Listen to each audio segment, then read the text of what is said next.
Hello, have you heard of lesbian drama? Hello, I am Kay Anderson, and you are listening to Lost Spaces, the podcast that mourns the death of queer nightlife. Every episode, I talk to a different person about a venue from their past, the memories that they created there, and the people that they used to know.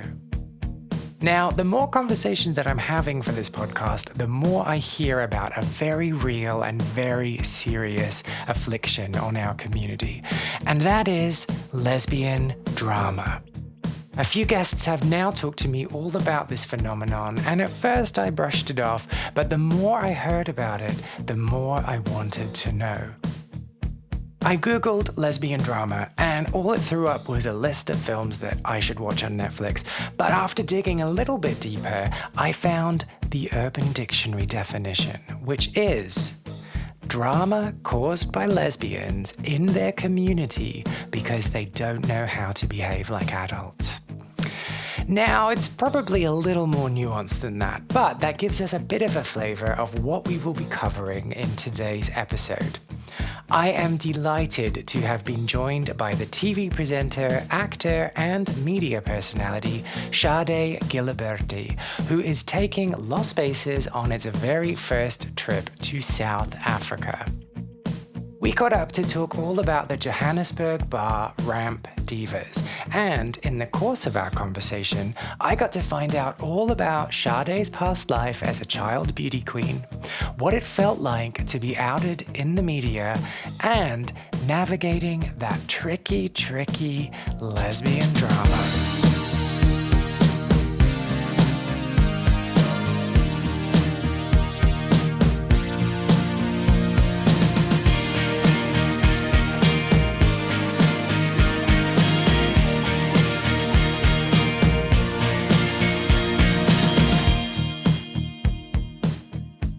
And also, I only came out when I was like 19. I knew what was going on. I think I knew. I was, young, and you're still trying to like navigate everything and figure things out and just figure out sexuality as a whole. Yeah, so you knew like non-heterosexual. Yeah, I knew that, but I didn't say or do anything about it until much later in my teens. Ah, okay, that's interesting, because I was going to bring up childhood fame, if that's okay. Yes, no, that's fine. It's the part of the package, so it's really okay. Yeah, so for anyone listening, you were a host? Yeah, I was a TV presenter. Yeah, I started presenting when I was 7 years old for a Christian show that was on TV for literally 5 minutes.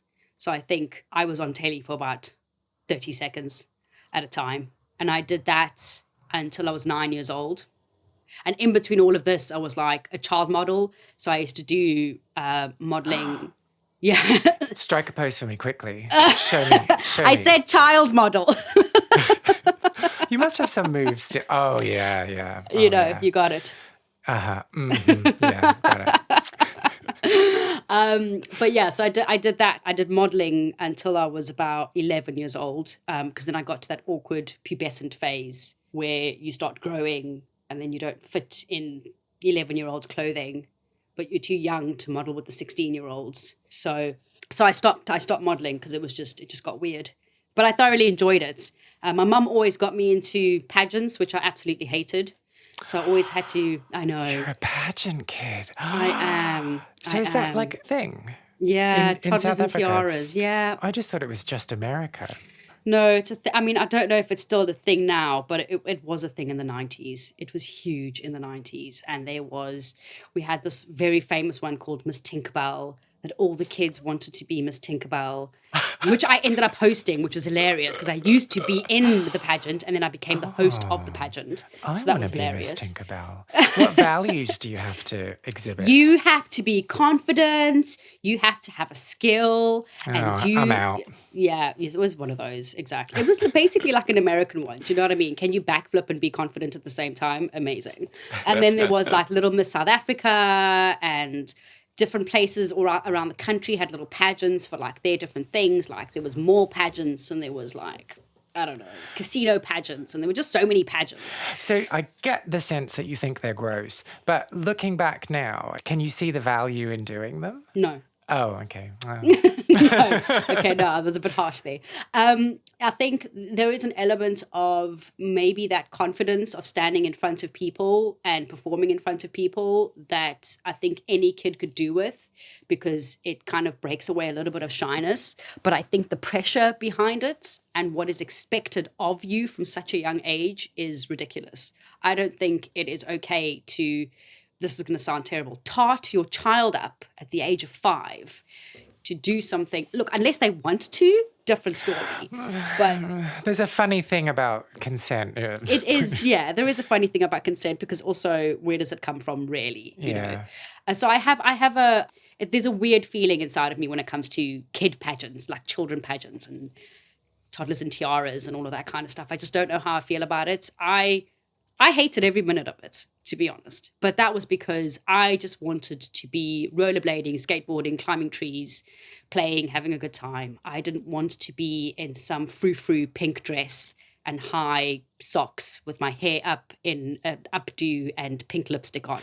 So follow-up question, did the socks have frills on them as well? Yes, they did. Yeah, yes. okay, good. You know it. You know it. I mean, I guess I probably don't have a definitive opinion on it either. I think the biggest problem I have with it is that it promotes a certain type of being. Like, you couldn't have just rocked up and been like, hey, I'm going to show you how I rollerblade. Yeah. Because then you would have just scored nothing. Exactly. And you couldn't have gone out in a suit or whatever. You had to be a particular type of pretty young girl.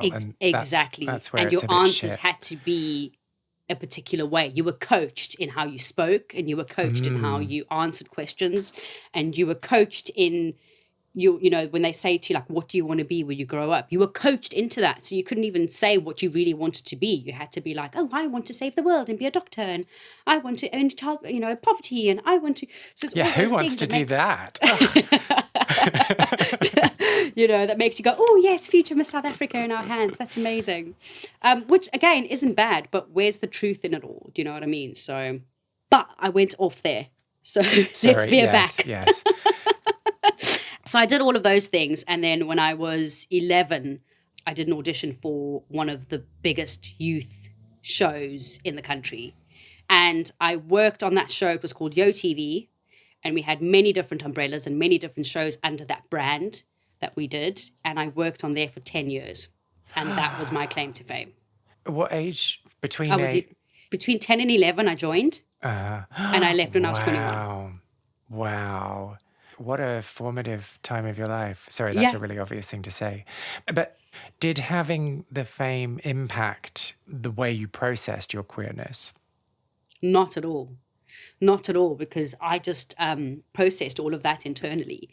And what was lovely about Yo TV and my producers and my directors and all of that is when we started off the show having like a little uniform, like a little cute pajamas that we'd wear and stuff like that. And then we got to just wear like normal civvies and normal clothes and that. And when it got to that, nobody turned around to me and said, this is what you must wear, this is what you must look like. Mm-hmm. I was allowed to be myself from the get-go. And that was this tomboy, always in T-shirts, baggy T-shirts. I had a cap on backwards. I had my skater shoes on. I had my baggy shorts.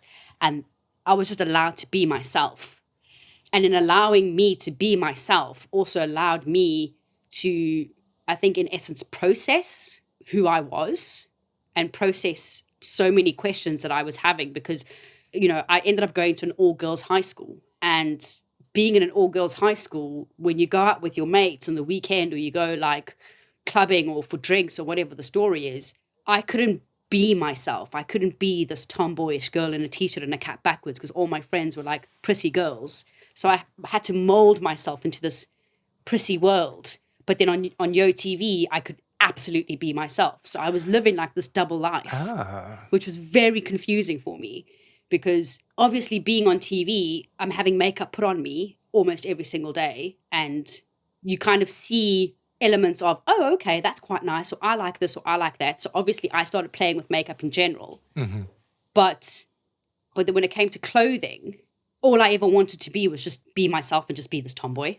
Mm-hmm. But being in this girls' school and all of my friends being girly girls and all of that, I always felt that I could never be myself with them. So I had to mold You had into to this, live up to the standard. live up to the standards of being this young, growing lady, this woman, this person who wore platform shoes and whatever the story is. But did no one ever notice the disconnect between those two sides? Because one of them is very public and visible. No, not really. I think it was just a case of, well, we're going out now, so we dress up to go out. You wouldn't go out in sneakers and shorts. You were doing this in high school. Where were you going? Oh, listen, yeah, we had places, okay. No, I had a lot of friends who had older brothers.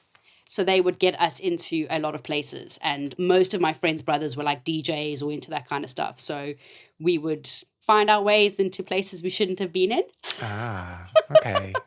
So you had a civilian life at the same time as having the fame. So you had a sense of I never say it right. Normalcy. Normalcy?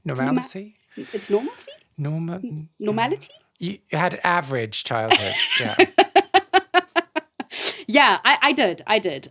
So you didn't have like this feeling of expectation of behaving a certain way? Oh, no, there was definitely that. I mean, we used to get lectured all the time by our producers and directors about the fact that at the end of the day, when kids see us out there, we're still kids. Doesn't matter if we feel that we're growing up faster because of the fact that we're surrounded by adults and living a very different life.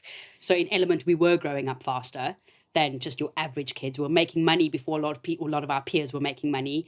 And we had this massive responsibility on our shoulders of when we're out in public, we were told to remember that it doesn't matter who you are, it doesn't matter what your story is, it doesn't matter who this child is that comes up to you and asks for an autograph, it doesn't matter where they come from. To them, you're their friend and vice versa. So never think that you are above other people. Basically, we were humbled. We were taught from the get-go to just remain humble of who we are and the positions that we have and this platform that we have. And also we were reminded that we could be replaced like that. So that's not so nice. No, well, no. But that's showbiz. That's showbiz for you, honey. So automatically you're made aware of your surroundings. You're made aware of the people that you hang out with. You're made aware of so many things because we don't have a paparazzi system like in the UK. I mean, like in the States or even in the UK. But there was still that fear of if somebody saw me doing something, it could still end up in the papers or in the magazine. So we would, try to behave. And so not that I'm equating queerness with misbehaving, but then did you feel a pressure to not be queer? Yes, 100%. Again, I also went to a girls' school. So, but hang on, shouldn't that mean that you got more? You got more used to? No, you'd think so. Oh. You'd think so, but not at all. Wait, so there was no like late night experimenting? No. Oh man. No, there was. I'm joking. Oh, But it was all hush hush. You know what I mean? Like nobody ever spoke about it. It was all hush hush. And if it did come out, it was ew, gross, disgusting. Oh my gosh.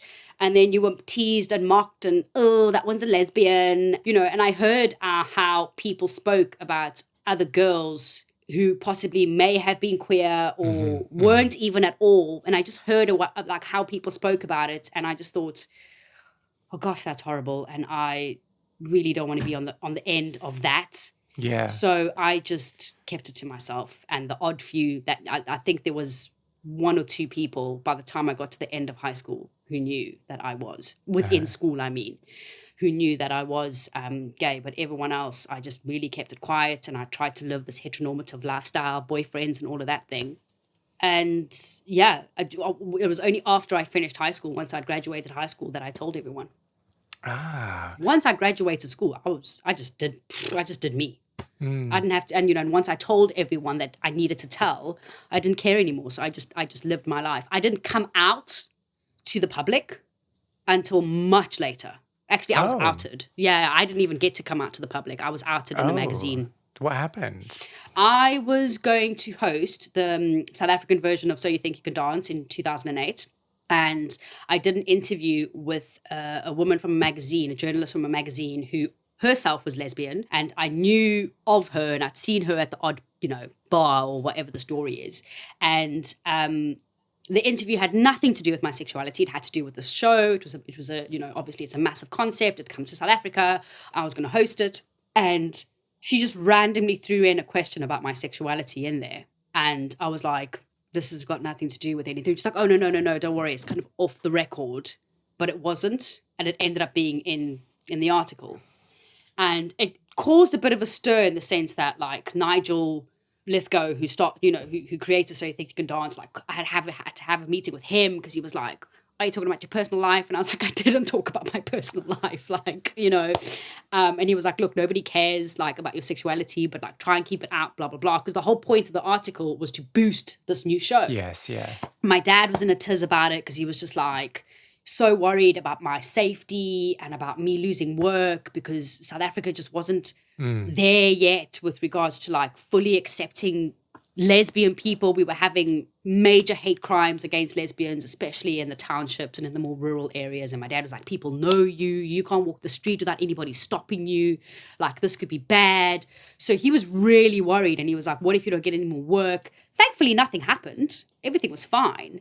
But for me personally, I was upset about the fact that somebody took the soapbox away from me to be able to stand and say, hey guys, I'm gay. Yeah. A lot of people were like, yeah, we've known. You're the reason I'm gay because hello.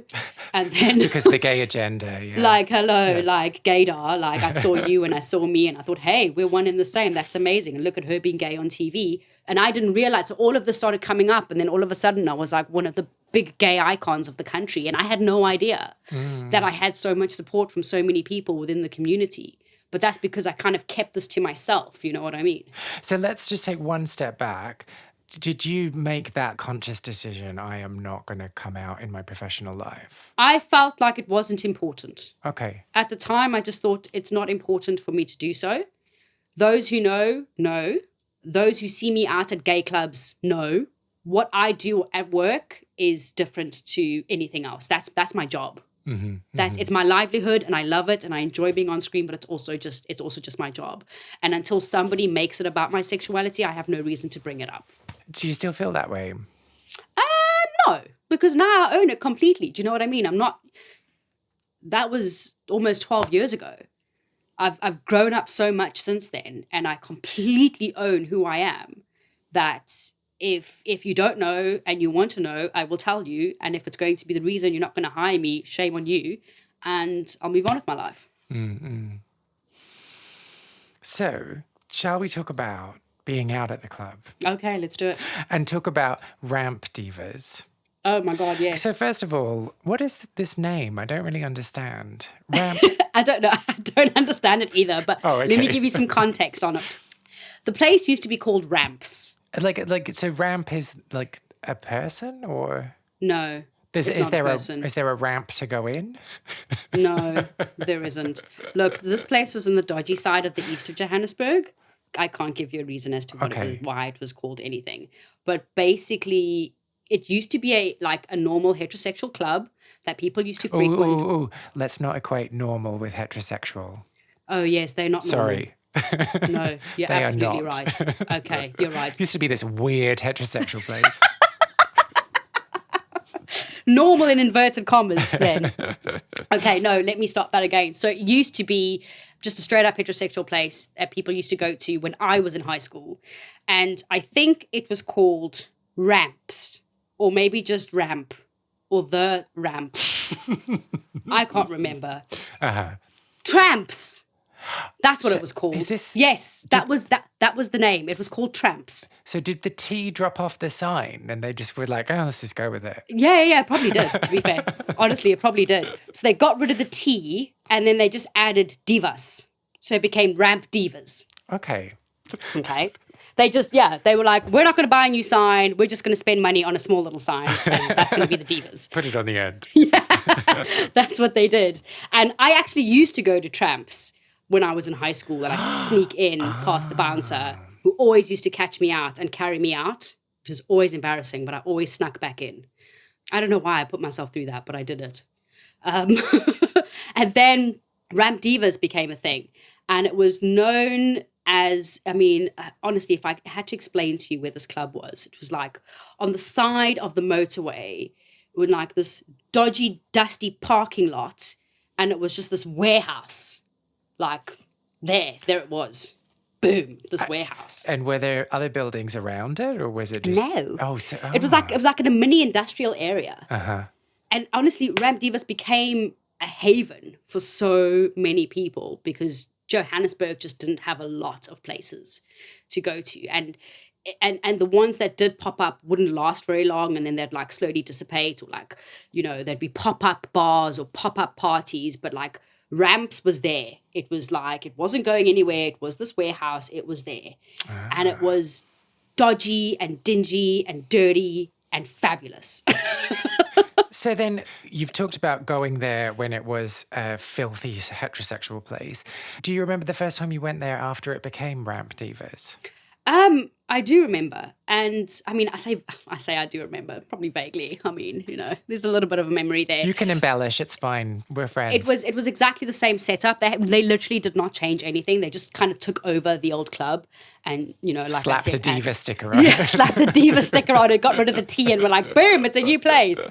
So they didn't do anything to it for a very long time. It was just this dingy place, and Tramps was dingy already. So that's all it was. And they used to play hardcore techno music, and it was like you could only actually enjoy Ramps if you had a little bit of liquor in you. Otherwise it was just hardcore. Do you know what I mean? You're just like, I can't dance to this music, it's so hardcore. And in the beginning it was a lot of topless, sweaty gay men, as is most places.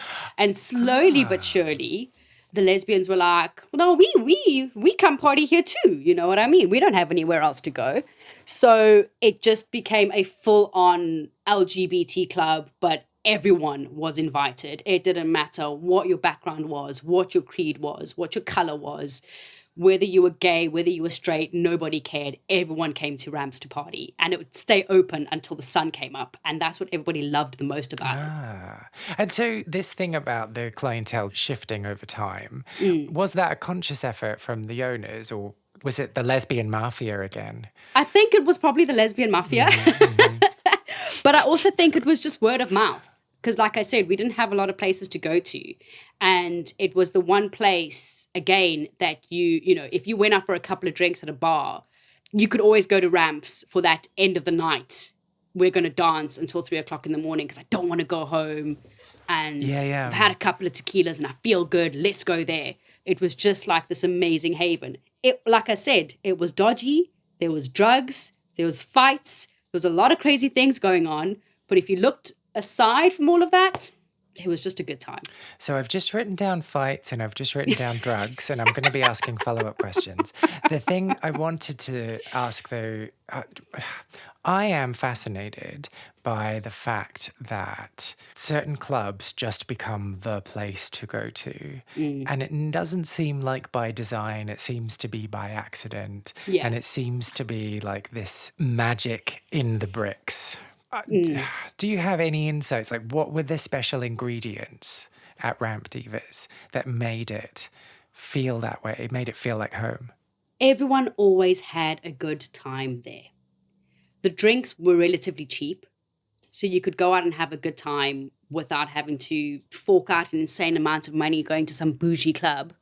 The fact that there was that element of dodginess is what attracted a lot of people, because people could just arrive as they were and just have a good time and not feel like they had to look and be and present in a specific way just so that they could enter. Because there were a lot of clubs, and there are still a lot of clubs in South Africa that like, and you have them here too, no sneakers, no this, you can't come in like that, you can't do that. Whereas Ramps was just like, come as you are. Like, if you came in your pajamas, like, people didn't care. Do you know what I mean? Like, come as you are. Come and have a good time. And so just a quick clarifying question about the word dodgy. Do you mean like skanky as opposed to dangerous? I mean skanky as opposed to dangerous. It wasn't a dangerous place. It was just skanky. Good. I'm on board. Sweat dripping off the walls, people grinding up on each other. It's this random warehouse on the sand, you know, parking lot just off the motorway. It's dodgy. It's skanky. So the things on my list, talking about dangerous, fights. Did you get into any fights? I was pulled into fights. It was never me. It was never me that started it. It wasn't. No, it was never me. Honest to God, I'm such a wimp. I'm such a wuss. I can't fight. Like, So how do you get pulled into fight? Oh God. Hello. Have you heard of lesbian drama? Do you know what lesbians? Do you know what they do? I get told about lesbian drama every time I talk to a lesbian. Yeah. Do you know what happens when lesbians go out and drink? Oh my God. It's just absolute carnage. But so getting called into a fight, do you mean that you've gone to intervene, or like someone's actually been like, you need to help me? No, there's been moments where I try to intervene because maybe it's a friend or whatever the story is, and I'm trying to calm people down. But somebody did attempt to beat me up one day, and that was their own weird. It was weird. It was like they had this conversation in their head with themselves about me and their reality, and roped me into their made-up reality. And next thing you know, I'm being shoved into a toilet, and a girl has got my head in between my legs, and then 2 minutes later, she's trying to make out with me. It was bizarre. That's very kinky. So it wasn't for me. The idea that she had in your head based on her interactions with you in the club, or based on you as a TV personality? No, well, probably a bit of both. So she was actually dating a close friend of mine at the time, but also had a huge crush on me that everyone knew. Everyone knew about. But we also knew that she was just a little bit.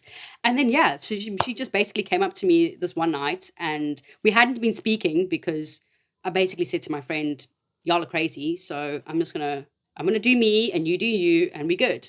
But because we always frequented the same club, we always saw each other. And then she just came up to me the one night. She got all mouthy with me in the club, and I was just like, listen, I don't have time for this. I've just come to have a good time, leave me alone. And then I went to the loo like hours later, and she like followed me in and started like swinging me about. And I was just like, what is even happening here? Swinging you about, like grabbing you and like grabbing me and like shaking me about and swinging me about and stuff. And then like had my hair in her hand and like had me in like a headlock in between my own legs. And I was just like, what is even going on? Like, I don't understand. And she was basically waffling on about something about she'd won. And I was like, what did you win? What's been happening? What are we competing? And she was like, I got her and you've lost her, talking about my friend now. Oh, I see. And I went, okay, really, like, I'm not competing with you over her. Like, I really do not care. Like, that's my friend. You're her girlfriend. Carry on with life.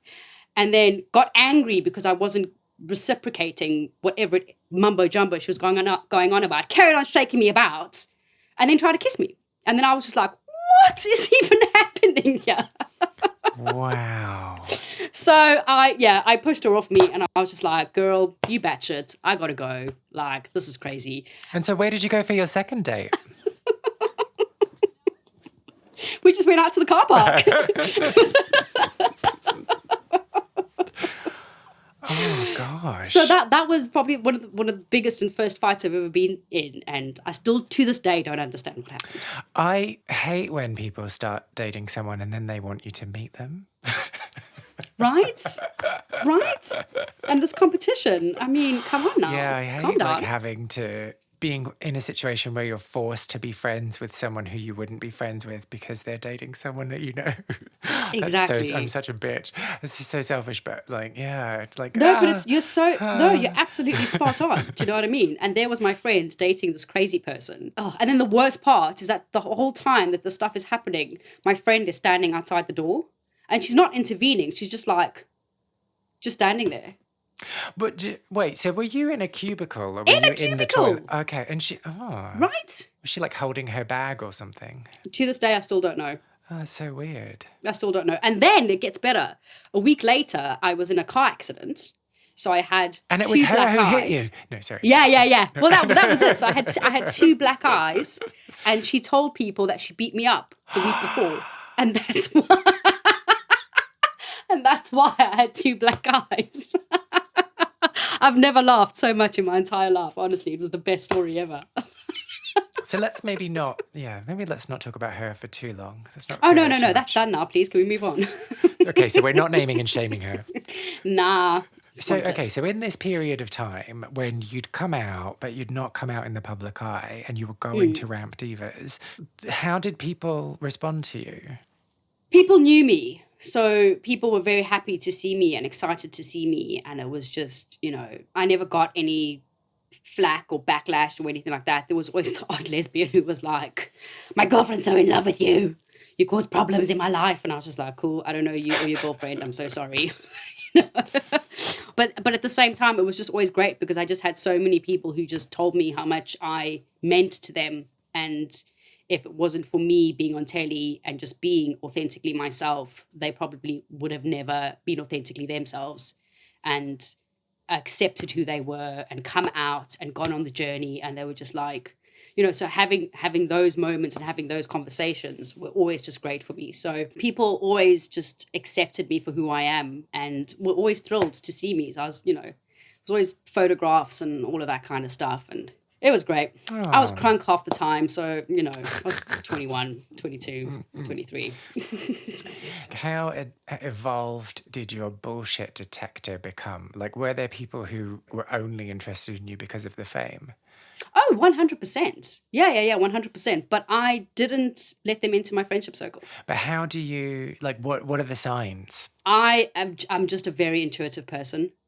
I can just tell immediately from a person's demeanor, how they speak to me, how they speak about me to others, that this person's just in it for who I am. And then there are people who are authentic. And I've luckily enough only attracted authentic people. So I've never actually had to deal with fakery in my circles and going, oh gosh, it's been 6 months and I've just realized how fake you are. And you're only just here because of who I am.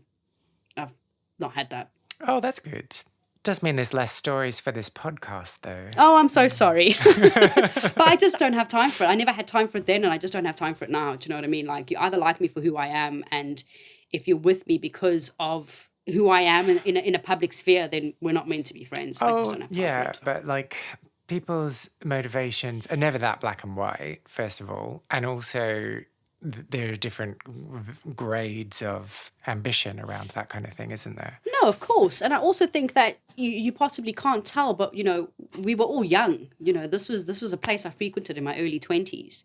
And some people just don't have that maturity to hide it. So you can tell immediately that they literally just want to hang out with you because of who you are.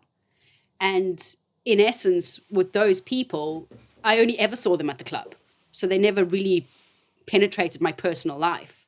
So at the club, if they wanted to floss... Just hearing the word penetrated. Calm down. I'm sorry. Easy I'm such there. a child. Okay, carry on. They didn't penetrate you. No, they didn't. So, it was just at the club. And if being around me made them feel better or solid for like an hour or two at the club, or somebody was like, oh my God, I can't believe you know Sade. Cool. I don't have your number. We don't hang out. We don't text. We don't go for coffee. Fine. But it's so nice to hear that you didn't feel any kind of pressure around that, like behaving in a certain way or projecting a certain persona in order to maintain everyone's expectations of you. No, I really didn't. And I remember meeting a fellow South African actress in one of the gay clubs and eventually finding out that she was in fact gay and being gobsmacked and being like, how does nobody know about this? Like, why haven't you said anything? And she literally said that she wouldn't do it because it would ruin her career. And she behaved in such a way that never gave away that she was gay, ever. She left the country, went to the States and has come back. But to this day, I don't know if she's now living her truth or if she's gone back into the closet and is living another life, But I found that so sad because I was still like, but here we are at a gay club, which anyone can be at. It doesn't matter if it's gay, because like I said to you, everyone goes to gay clubs. It doesn't matter what your sexual preference is or not. I was like, but here we are, and you still feel that you can't. And she was like, no. And I found that so sad. And I was like, I never want that for me. I never want to live my life like that. And I never want to. But like, what's the point in going out to a club if you can't let go? Right? Yeah, it's really weird. So that was very sad for me. And it was that conversation with her that just made me go, I never want to do that. I never want to live that life. I just want to be able to be me. And if people can't accept me for that, then they mustn't accept me. So ramp divas. Yeah. So I absolutely loved it. And so many people didn't understand why I loved it. But those who went there knew there was just that magic. And there wasn't a lot of places to go to. There was the odd pop-up thing. We had this lesbian party that happened every first Friday of the month called First Friday. But it was only lesbians. So it was just drama. Oh, so does that betray your feelings on female-only spaces? No, not at all. I have no issues with female-only spaces. But, like, I think I went to almost every single First Friday for, like, half a year. And then I was like, I can't do this. There's just every time I went, there was drama. And there was always a friend of another friend who was in some fight because somebody looked at somebody's girlfriend or slept with somebody's girlfriend or snogged somebody's girlfriend or tried to sleep with somebody. I was just like, why? Can't we just come and dance and have a good time? You know, and I still feel that way about going to female-only places. It's just you walk in and it's daggers. Everyone's like, who are you? Who are you looking at? Are you looking at my girl? Don't look at my girl. And it's just like, oh my God, I've just come to have a drink with my own girl, if you don't mind. And you just never feel like welcomed. I honestly feel like lesbians don't have that welcoming feeling. They're just like Hawkeye and trying to like make sure no one's looking at their girl or their potential girl.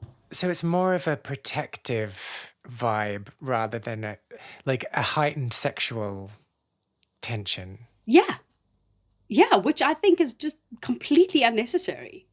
It's just really unnecessary. If you walk into any LGBT space that is open to everybody, you don't get that. But when you walk into a lesbian-only bar or a lesbian-only club or a lesbian-only pop-up, it's just intense. And I personally don't like that. When I was single, when I'm in a relationship, I don't care. I do not like it. I'm just like, why is everything so tense? So what happens in male-only spaces? Oh, what does happen? Well, I think the only time I ever go to male-only spaces is when there's sex involved. Like, there's never any male-only space that's not about sex, is there? That's a good question. I don't think so. Because men don't need to, like, have men-only space in the same way that women need women. Oh, God. That's a massive generalization, obviously. I mean, no, it is. But I mean, but I also do understand why. I mean, like, for example, with First Friday, heterosexual men were not allowed in at all. Oh, what was the test? I have no idea. I don't know if they judged them on how they dressed or what they said, or I have no idea. But gay men were allowed. And even then I was like, how do you know? Unless the person is super camp or is known within the community. And even then, I mean, you know, the odd gay man would come and be bored out of his eyes. Like, it's like, why am I here? See, for me, I love being in women-heavy spaces. Oh, really? Yeah, because it's like there's no... I guess it's going back to that thing about expectation. Like, there's suddenly no internal monologue about how I should be behaving or should be acting or should be doing. Because I'm like, no one gives a shit about me in here. Yeah, no, 100%. And the thing is that there were the odd guys who'd literally love coming there for that specific reason. They were like, it is my time. I am here to dance. I'm here to live my best life. Nobody's looking at me. I don't want nobody to look at, you know, I don't care about them. They don't care about me. It's great. And I can flirt with people without anyone thinking that it actually means something. Because you know the thing I hate it so much when you like have a bit of a fun flirty thing with someone and then they suddenly need to tell you that they have a partner and you're like, I'm not interested, but I can't now tell you that I'm not interested because it looks like I'm being defensive. So now I'm just going to have to just take the fact that you've told me that you have a partner and you're not interested in me, even though I was never interested in you in the first place. And this is, you've just ruined everything. You know, it's awkward. Thank you and goodbye. And so in a female heavy space, I can do that. I can flirt with a woman and she'll know that it's perfectly not fine. Going anywhere. Yeah. No, I get that. So yeah, so like I said, I mean, I've seen gay men in female spaces absolutely bored out of their minds, and I've also seen them go, best night ever, like, honestly. So I think it depends, but for me, there's only now, especially now, but back then it was getting to a point where I was like, oh, I can only do this ever so often. Pinch of salt here, pinch of salt there. I can't do this all the time. It was just draining. It was just draining. The intensity, the drama was just draining. And sometimes I just wanted to go and dance, and I could just never do that because somebody I knew was getting into a fight, or somebody I knew was this, or somebody was looking at me funny, and I was just like, oh, fuck's sakes. And the thing about being a person in the media is the amount of rumors that get spread around about you that are nowhere near the truth. I don't know how many people's girlfriends I've been with, or how many people, I mean, I've got baby daddies for days. It's just like, so. But how can you, wait, how? Mm-hmm, how? Exactly, yeah. Yeah, no, I've heard so many stories about. But like logistically, how could you have that many? This is the question I asked myself. Honestly, when people were like, oh yeah, and I heard that you birthed this one's child. I was like, I did? Who is this person even? And where's this child that you speak of? Like, I don't understand what's going on. And then I'd have girls coming up to me and they'd be like, yeah, so I know that you were with so-and-so. And I was like, who is this person? So people would make up that they were in relationships with me, or had a one-night stand with me, or snogged me at some bar. And I have no idea who half these people were. So it's just, so you can and it's understand not just why. because you've got a bad memory. Good question. No, it's definitely not. Well, because it happens to me all the time. Oh no, yeah. Listen, do I know you from Grindr, or do I know you? Like, how do I know you? I mean, I do generally have a terrible memory, but in those cases, nah. Those were all untrue stories. So let's forget about First Fridays. Let's go back to Ramp Divas. Yes. What I wanted to ask was, what did that venue teach you about yourself? Oh, that is such a good question. It taught me how open I was. It showed me how open I was. It didn't even teach me that. It showed me how open I was, because I met phenomenal, incredible people there that I don't think I would have met or genuinely been friends with if I'd just seen them on the streets. I was friends with people who were, completely out there, completely comfortable with who they were, who taught me so much about just being comfortable with who you are. I met people who were so unbelievably shy, but this was their little safe haven that they could come to and just be themselves, but like could not hold a conversation with other people or look them in the eye because that's how shy they were. Yet they still came to this place filled with people and sweaty bodies almost every weekend. And it showed me how colourful and amazing our community is, how layered and complex our community is. And it opened me up to all of that and all the different stories that are out there about our community. Because like I said to you, it brought in so many people from all over with so many different background stories and issues. Not to say that I knew any of them or all of them, maybe just a handful of them, but you could just see and it just opened me up completely to our community, to our people, and to myself, in all honesty. I just learned so much about just being true to who you are, but also how important it was to find your tribe. Do you have any memories of Ramp Divas or clubbing from your own queer scene that you want to share? Well, if you do, please get in touch. I want to create the biggest online record of people's memories and stories of queer clubbing. Go to lostspacespodcast.com and find the section Share a Lost Space and tell me all about what you got up to. You can also find me on Facebook, Instagram, and Twitter as Lost Spaces Pod. Find Sade on Instagram and Twitter. Her handle on both platforms is Sade Giliberti. Lost Spaces is not only a podcast, but a concept record as well. I have been writing songs about queer venues and the people who used to live their lives there, and will be releasing songs over the next year. You can hear the first single, Well-Groomed Boys, which is also playing underneath my talking right now on all good streaming platforms. If you enjoyed this episode, I would really appreciate if you subscribed, left a review on your podcast platform of choice, or just told people who you think might be interested in giving it a little listen too. I am Kay Anderson, and you have been listening to Lost Spaces.